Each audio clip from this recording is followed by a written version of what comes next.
بسم اللہ الرحمن الرحیم۔ محترم سامعین، ناظرین و ویورز، السلام علیکم ورحمۃ اللہ وبرکاتہ۔ یوٹیوب چینل سے میں ہوں بشیر احمد رشیدی۔ راہ ہدایت و نجات کے سلسلے کا ولاگ القرآن و حدیث پیش کرنے جا رہا ہوں۔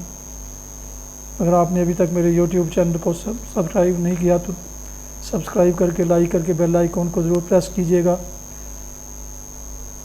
تاکہ آنے والے ایسے روحانی اور قرآنی ولاگز جو سراسر باعث خیر، باعث برکت اور باعث ثواب ہیں، وہ آپ دوستوں اور دوسرے اعزاء و اقارب تک باقاعدہ اور بر وقت پہنچتے رہیں۔ شروع کرتے ہیں آج کا راہ ہدایت و نجات کے سلسلے کا ولاگ القرآن و حدیث۔ اعوذ باللہ من الشیطان الرجیم، بسم اللہ الرحمن الرحیم۔ وَلُوطًا إِذْ قَالَ لِقَوْمِهِ أَتَأْتُونَ الْفَاحِشَةَ مَا سَبَقَكُم بِهَا مِنْ أَحَدٍ مِّنَ الْعَالَمِينَ إِنَّكُمْ لَتَأْتُونَ الرِّجَالَ شَهْوَةً مِّن دُونِ النِّسَاءِ بَلْ أَنتُمْ قَوْمٌ مُّسْرِفُونَ وَمَا كَانَ جَوَابَ قَوْمِهِ إِلَّا أَن قَالُوا أَخْرِجُوهُم مِّن قَرْيَتِكُمْ إِنَّهُمْ أُنَاسٌ يَتَطَهَّرُونَ۔ صدق اللہ العظیم۔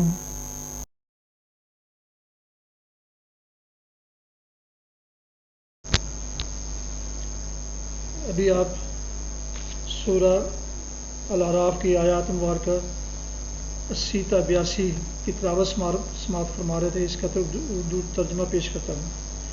وَلُوطًا إِذْ قَالَ لِقَوْمِهِ أَتَأْتُونَ الْفَاحِشَةَ، اور لوط کو ہم نے پیغمبر بنا کر بھیجا، پھر یاد کرو جب اس نے اپنی قوم سے کہا، کیا تم ایسے بے حیا ہو گئے ہو کہ وہ فحش کام کرتے ہو جو تم سے پہلے دنیا میں کسی نے نہیں کیا؟ تم عورتوں کو چھوڑ کر مردوں سے اپنی خواہش پوری کرتے ہو۔ حقیقت یہ ہے کہ تم بالکل ہی حد سے گزر جانے والے لوگ ہو۔ مگر اس کی قوم کا جواب اس کے سوا کچھ نہ تھا کہ نکالو ان لوگوں کو اپنی بستیوں سے، بڑے پاک باز بنتے ہیں۔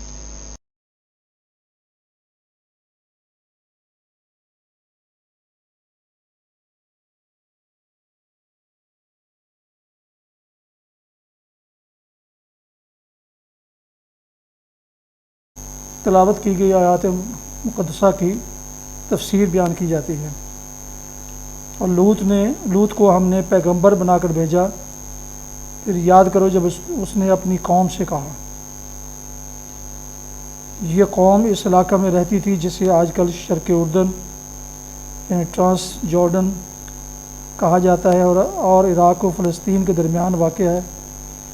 بائبل میں اس قوم کے صدر مقام کا نام سدروم بتایا گیا ہے، جو یا تو بحیرہ مردار کے قریب کسی جگہ واقع تھا یا اب بحیرہ مردار میں غرق ہو چکا ہے۔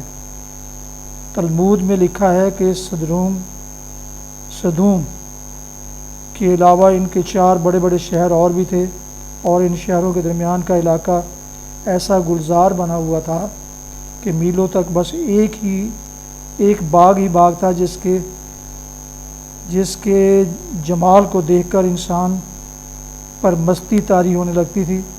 مگر آج اس قوم کا نام و نشان دنیا سے بالکل ناپید ہو چکا ہے، اور یہ بھی متعین نہیں ہے کہ اس کی بستیاں ٹھیک کس مقام پر واقع تھیں۔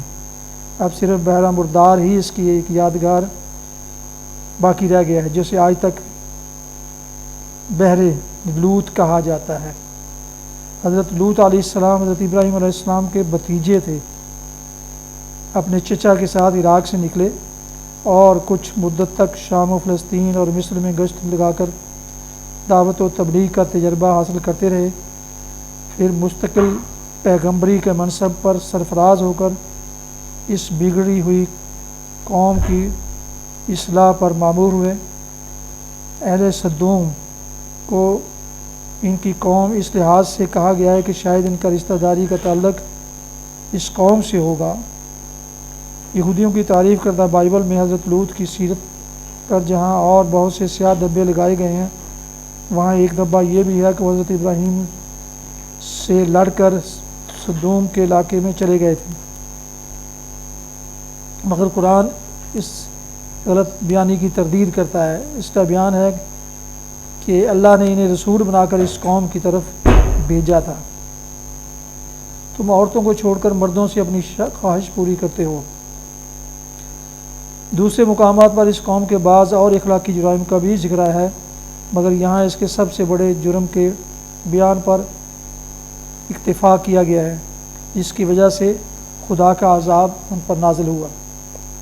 یہ قابل نفرت فعل جس کی بدولت اس قوم نے شہرت دوام حاصل کی ہے، اس کے ارتکاب سے تو بد کردار انسان کبھی بعد نہیں آئے، لیکن یہ فخر صرف یونان کو حاصل ہے کہ اس کے فلاسفہ نے اس گناہوں جرم کو اخلاقی خوبی کے مرتبے تک اٹھانے کی کوشش کی، اور اس کے بعد جو کسر باقی رہ گئی تھی اسے جدید مغربی تہذیب نے پورا کیا کہ اعلانیہ اس کے حق میں زبردست پروپیگنڈا کیا گیا، یہاں تک کہ بعض ملکوں کی مجالس قانون ساز نے اسے باقاعدہ جائز ٹھہرا دیا۔ یاد باللہ۔ حالانکہ یہ بالکل ایک صریح حقیقت ہے کہ مباشرت ہم جنس قطعی طور پر وضع فطرت کے خلاف ہے۔ اللہ تعالیٰ نے تمام ذی حیات انواع میں نر و مادہ کا فرق محض تناسل اور بقائے نو کے لیے رکھا ہے، اور نوع انسانی کے اندر اس کی مزید غرض یہ بھی ہے کہ دونوں صنفوں کے افراد مل کر ایک خاندان وجود میں لائیں اور اس سے تمدن کی بنیاد پڑے۔ اسی مقصد کے لیے مرد اور عورت کی دو الگ صنفیں بنائی گئی ہیں، ان میں ایک دوسرے کے لیے صنفی کشش پیدا کی گئی ہے، ان کی جسمانی ساخت اور نفسیاتی ترکیب ایک دوسرے کے جواب میں مقاصد زوجیت کے لیے عین مناسب بنائی گئی ہے، اور ان کے جذب و انجذاب میں وہ لذت رکھی گئی ہے جو فطرت کے منشا کو پورا کرنے کے لیے بیک وقت داعی و محرک بھی ہے اور اس خدمت کا صلہ بھی۔ مگر جو شخص فطرت کی اس ٹیم کے خلاف عمل کرے کر کے اپنے ہم جنس سے شنوائی و لذت حاصل کرتا ہے، وہ ایک ہی وقت میں متعدد جرائم کا مرتکب ہوتا ہے۔ اولاً وہ اپنے معمول کی طبعی ساخت اور نفسیاتی ترکیب سے جنگ کرتا ہے اور اس میں فعل عظیم برپا کر دیتا ہے جس سے دونوں کے جسم، نفس اور اخلاق پر نہایت برے اثرات مترتب ہوتے ہیں۔ ثانیاً وہ فطرت کے ساتھ غداری و خیانت کا ارتکاب کرتا ہے، کیونکہ فطرت نے جس لذت کو نو اور تمدن کی خدمت کا صفحہ بنایا تھا اور جس کے حصول کو فرائض اور ذمہ داریوں اور حقوق کے ساتھ وابستہ کیا تھا، وہ اسے کسی خدمت کی بجاوری اور کسی فرض اور حق کی ادائیگی اور کسی ذمہ داری کے التزام کے بغیر چرا لیتا ہے۔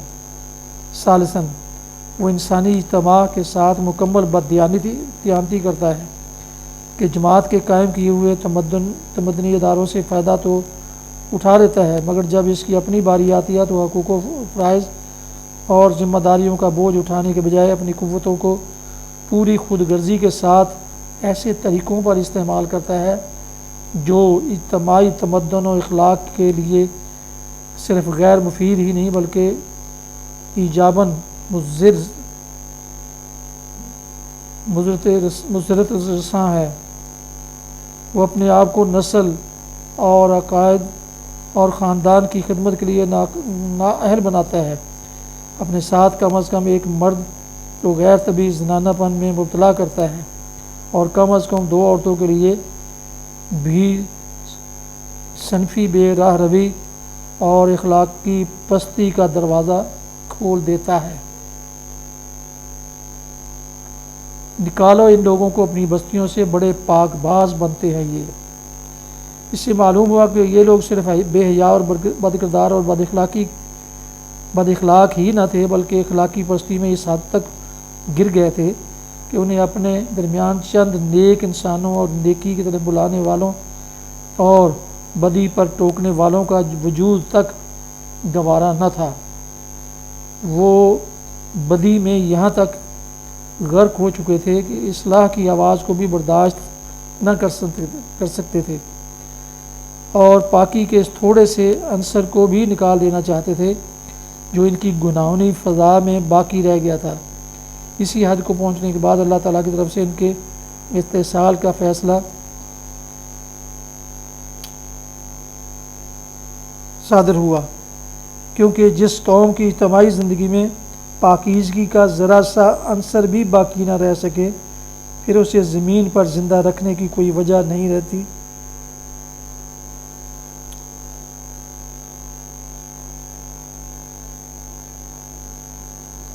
پھلوں کے ٹوکرے میں جب تک چند اچھے پھل موجود ہوں اس وقت تک تو ٹوکرے کو رکھا جا سکتا ہے، مگر جب وہ پھل بھی اس میں سے نکل جائیں تو پھر اس ٹوکرے کا کوئی مصرف اس کے سوا نہیں رہتا کہ اسی کسی گھوڑے پر الٹ دیا جائے۔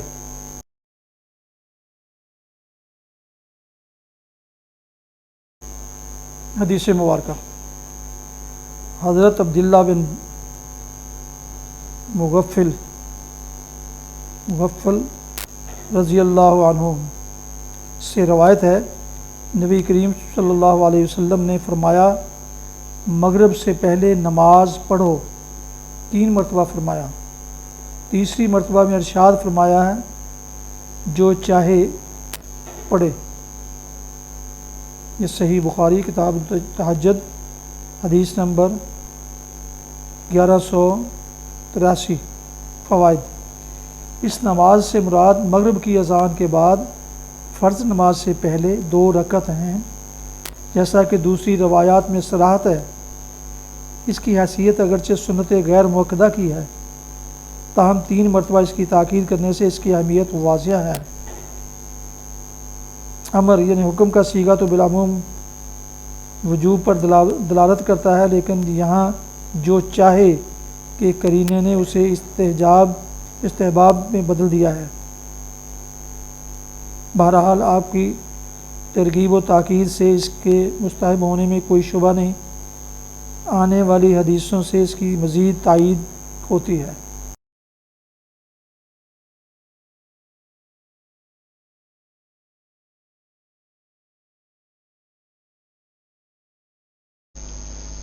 یہ تھا راہ ہدایت و نجات کے سلسلے کا ولاگ، جس میں آج سورہ الاعراف کی آیات مبارکہ 80 تا 82 کی تلاوت ترجمہ تفسیر بیان کی گئی، اور ایک حدیث سے مبارکہ بھی آپ کی خدمت میں پیش کی گئی۔ ختم کرنے سے پہلے ایک دفعہ پھر گزارش ہے کہ اگر آپ نے ابھی تک میرے یوٹیوب چینل کو سبسکرائب نہیں کیا تو سبسکرائب کر کے لائک کر کے بیل آئیکن کو ضرور پریس کر لیجیے گا، تاکہ آنے والے ایسے روحانی اور قرآنی ولاگ جو سراسر باعث خیر، باعث برکت اور باعث ثواب ہیں، وہ آپ اجزاء کار اور دوستوں تک باقاعدہ اور بر وقت پہنچتے رہیں۔ اللہ تعالیٰ آپ کا حامی و ناصر ہوں۔ اللہ تعالیٰ آپ کو، آپ کے لیے خانہ کو ہمیشہ اپنی حفظ و امان میں رکھے، آمین۔ اپنا بہت خیال رکھیے گا، اپنی دعاؤں میں پاک وطن، والدین، آبا و اجداد، اجزاء و اقارب کے علاوہ اس ناچیز کو بھی ہمیں شامل فرمائیں تو انتہائی شکر گزار ہوں گا۔ اسی پر آج کا یہ ختم کرتے ہیں۔ السلام علیکم ورحمۃ اللہ وبرکاتہ۔ پاکستان زندہ باد۔ اللہ حافظ۔